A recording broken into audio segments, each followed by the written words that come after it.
Ukraine की special forces ने रूस पर ताबड़तोड़ एयर स्ट्राइक की है। रूस ने इसे एक बड़ा आतंकी हमला कहा है। यूक्रेन ने दावा किया है कि उसने सैकड़ों एआई ड्रोन्स की मदद से रूस के 5 सैन्य बेसिस पर हमला कर दिया। यूक्रेन के मुताबिक उसने रूस के 41 लड़ाकू विमानों को तबाह कर दिया है। हालांकि रूस ने इस बात को नकार दिया है, लेकिन यूक्रेन ने तस्वीरें जारी कर दी।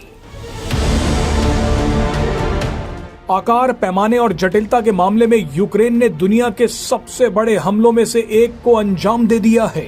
यह हमला कितना बड़ा और व्यापक था, उसका अंदाजा आप इसी बात से लगा सकते हैं कि यूक्रेन ने रूस के जिन एयर बेसिस पर हमला किया है, वो एयर बेसिस रूस के 3 अलग अलग टाइम जोन्स में पड़ते हैं। कुछ एक्सपर्ट्स का मानना है कि इस हमले के बाद रूस को शायद पहली बार वो दर्द झेलना पड़ा है जो दर्द भारत को भी झेलना पड़ा था। दरअसल जिस तरह से जम्मू कश्मीर में बैठे गद्दारों ने हमला करने आए आतंकियों की मदद की थी, ठीक ऐसे ही कुछ गद्दारों ने यूक्रेन के साथ हाथ मिलाकर रूस पर हमला करवा दिया। गद्दारों की कीमत जो भारत को जम्मू कश्मीर में उठानी पड़ती है, वही कीमत इस बार रूस ने चुकाई है। आपको याद होगा कि भारत के पूर्व सीडीएस जनरल बिपिन रावत ने कहा था कि भारत की जंग 2.5 मोर्चों पर हो रही है। इनमें एक चीन है, दूसरा पाकिस्तान और 0.5 यानी आधे वो गद्दार हैं जो दुश्मन के वफादार हैं। इसी कड़ी में बताया जा रहा है कि रूस पर जो हमला हुआ है, वो यूक्रेन ने रूस के अपने घर के भीतर वाले 0.5 मोर्चे की मदद से किया है। सूत्रों की माने तो यूक्रेन पिछले 18 महीनों से रूस में बैठे गद्दारों के माध्यम से अपने ड्रोन्स रूस के सैन्य ठिकानों के पास गुप्त स्थानों पर छिपा रहा था। इसके अलावा कई ड्रोन्स को ट्रकों में भर भर कर रूस के सैन्य बेसिस के पास लगा दिया गया।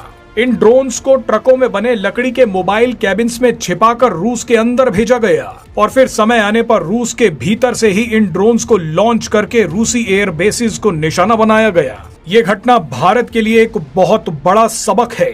भविष्य में हमारे देश में भी यही स्थिति पैदा हो सकती है।